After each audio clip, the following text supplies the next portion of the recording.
तो वो युवाम की चर्चा करने लगता है। संस्कृत का द्विवचन का शब्द है युवाम। लेकिन जब दो से अधिक लोगों की बात कही जाती है तो वहां पर वयम की बात कही जाती है। वयम, दो से अधिक लोगों की जब चर्चा होती है तो वयम की बात कही जाती है। राधे। मन में एक प्रश्न उठता है कि शायद ग्रंथ को लिखते समय ऐसा लग रहा है वयम नुमा से। वयम का मतलब होता है हम सब, और नुमा का मतलब नमस्कार करते हैं। तो ऐसा ऐसा आभास होता है कि जब ग्रंथ की उत्पत्ति हुई या ग्रंथ लिखा गया तो वहां पर बहुत सारे लोग होंगे, लेकिन आपको हम उस स्थान पर ले चलते हैं जहां पर इस ग्रंथ की रचना की गई। पूरे विश्व के साहित्यकार,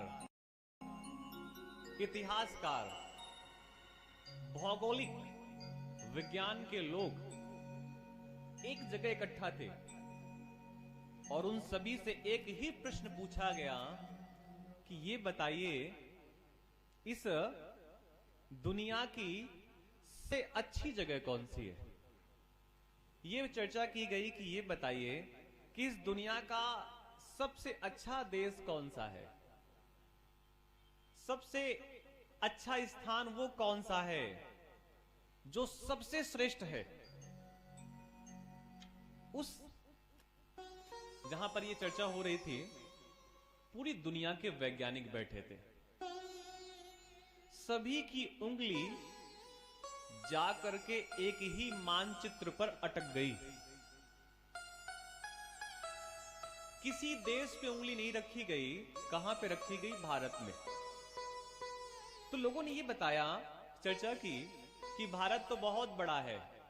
भारत इतना बड़ा है कि उसमें वर्ष जुड़ा हुआ है, भारतवर्ष। तो भारतवर्ष में कौन सी वो जगह है जो सबसे अच्छी है? तो सभी की उंगलियां भारत के उत्तर की ओर चल पड़ी कि जो भारत का उत्तर का हिस्सा है वो बहुत ही श्रेष्ठ है। तो कुछ लोगों ने प्रश्न किया कि उत्तर का हिस्सा भी बहुत बड़ा है, उत्तर में है खड़ा हिमालय, तो उत्तर में भी कोई एक विशेष स्थान बताइए जो सबसे अच्छा है। तो फिर वैज्ञानिक हरिद्वार निकल गए। वो जितने ऋषि मुनि थे, अब वहां से दो रास्ते जाते हैं, एक हरि के लिए और एक हर के लिए। कुछ लोग जो भगवान नारायण को अपना इष्ट मानते हैं वो कहते हैं ये हरिद्वार है। द्वार का मतलब जहां से किसी के आंगन में प्रवेश किया जाता है उसे द्वार कहते हैं। और कुछ लोग कहते हैं ये हरिद्वार नहीं है, ये हरद्वार है, क्योंकि हरिद्वार से दो रास्ते जाते हैं, केदारनाथ के लिए और एक बद्रीनाथ के लिए। लेकिन उसे हरिद्वार कहो या हरद्वार कहो, वो आपको श्रेष्ठ जगह ही पहुंचाते हैं। उत्तराखंड में जैसे हरिद्वार से आगे निकलेंगे तो सुंदर जगह ऋषिकेश, उसके ऊपर और गए तो एक जगह का नाम है जिसे कहते हैं उत्तर काशी। वैसे तो भारतवर्ष में अनेकों काशियां हैं। एक वो भी काशी है जहां से प्रधानमंत्री सांसद हैं, वो उत्तर प्रदेश में है। और एक और काशी है जो उत्तराखंड में है, लेकिन वो उत्तर के सबसे लास्ट के हिस्से में है, तो उसे उत्तर काशी कहते हैं। उसी उत्तर काशी से जब आप और आगे बढ़ जाएंगे तो पहले आपको केदारनाथ के दर्शन मिलेंगे, और केदारनाथ के बाद जब आप और आपके पुण्य श्रेष्ठ हुए और उस यात्रा से सकुशल व्यवस्थित होकर आप वापस आए, तो तो फिर आसान सी यात्रा बद्रीनाथ की होती है। कुछ लोग बद्रीनाथ के दर्शन करके ही वापस आ जाते हैं, वहां से आगे जाने का महत्व उनको ज्ञात नहीं होता या समय का अभाव होता है। लेकिन बद्रीनाथ भगवान से भी जब आप ऊपर जाएंगे, यानी कि बद्रीनाथ भगवान से भी जब आप और श्रेष्ठ जगह जाएंगे, तो 3 किलोमीटर और आगे बढ़ेंगे तो एक गांव का नाम मिलेगा जिसका नाम है माड़ा। 6 महीने वहां लोग रहते हैं, और जब सर्दी का मौसम होता है तो वहां सांस लेना दुष्बर हो जाता है, इसलिए लोग उतर करके नीचे आ जाते हैं मैदानी क्षेत्र में। उस माड़ा गांव को भी जब आप पार करके आगे बढ़ेंगे तो एक विशाल से बड़े से पहाड़ को चीरती हुई उसके हृदय से निकलकर एक नदी बहती है, और जिस नदी का नाम है सरस्वती नदी। सरस्वती नदी बहती है वहीं से और जाकर के 100 मीटर आगे जाकर के अलकनंदा में मिल जाती है। बहुत बार मन में प्रश्न उठता है कि सरस्वती नदी दिखती क्यों नहीं है? तो सरस्वती नदी ज्ञान की नदी है, और ज्ञान कहीं बहता हुआ उसे छू नहीं सकते, उसे पकड़ नहीं सकते। वो केवल शब्दों के माध्यम से इधर उधर चल रहा है, इसलिए उस सरस्वती नदी का उद्गम तो दिखाई देता है, लेकिन वो फिर थोड़ी देर बाद लुप्त हो जाती है।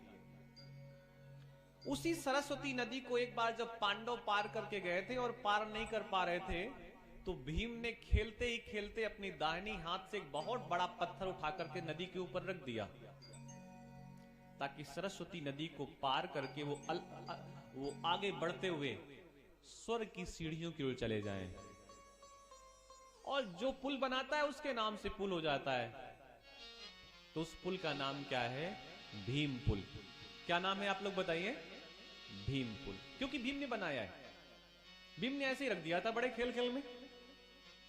उसी पुल से जब दाहिनी ओर ऊपर की ओर बढ़ेंगे, आगे की ओर नहीं, पुल में बाएं बढ़ेंगे तो सरस्वती नदी को पार कर जाएंगे, और दाहिने जब ऊपर बढ़ेंगे तो एक छोटी सी गुफा मिलेगी आपको। 2 गुफाएं हैं वहां पे। एक गुफा का नाम है व्यास गुफा, और दूसरी गुफा का नाम है गणेश गुफा। व्यास गुफा का मतलब वो जिनकी गुफा है जन्मों जन्मांतर से, उनका नाम है व्यास।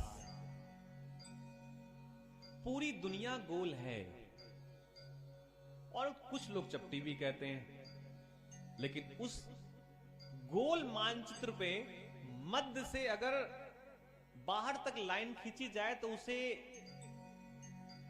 रेडियस कहते हैं, लेकिन उस वृत्ताकार आवृत्ति में जो सबसे बड़ा हिस्सा होता है उसे व्यास कहते हैं, अंग्रेजी में डायमीटर। व्यास का मतलब वो व्यास गुफा जो सबसे बड़े श्रेष्ठ व्यक्ति की गुफा है, और उस गुफा में बैठ करके इस श्रीमद् भागवत कथा की रचना हुई। वहां पर 2, 4, 5, 10, 15 लोग नहीं बैठे थे। इतनी ठंड होती है कि व्यक्ति दर्शन करने तो बड़े प्रेम से जाता है। अब समझिएगा, भगवान को वहां जो बद्रीनाथ पे बैठे हैं उनको पीठ दिखा करके अपने बर्राठ वापस आ जाता है। हमारी बहन जी बैठी हैं। अब सोचिए, जो लोग, उनमें से हम भी हैं, जो बद्रीनाथ भगवान को पीठ दिखा करके अपने घर आ जाएं, तो इसका मतलब वो तो ऐसे ही घूमने गए थे। नहीं, भगवान के पास जाकर के वापस आने की क्या आवश्यकता है, लेकिन बाकी व्यवस्थाएं भी देखनी है तो आवश्यकता पड़ती है। वहां पर व्यास गुफा है। एक व्यक्ति ने बैठ करके इस ग्रंथ की रचना की, और वो क्या रहा है? श्री कृष्णाय वयम नुमः। इतनी बड़ी बात कह रहा है। वो ये कह रहा है कि भगवान को प्रणाम हम अकेले नहीं कर रहे, हम सब प्रणाम कर रहे हैं और बैठे कैसे हैं? अकेले। इतनी बड़ी सोच केवल भारत के ही ऋषि मुनि कल्पना में कर सकते हैं, उतार सकते हैं, बाकी तो सब दिखावा है। संसार में दो संस्कृतियां चलती हैं, एक भारत और एक विदेश। भारत कहता है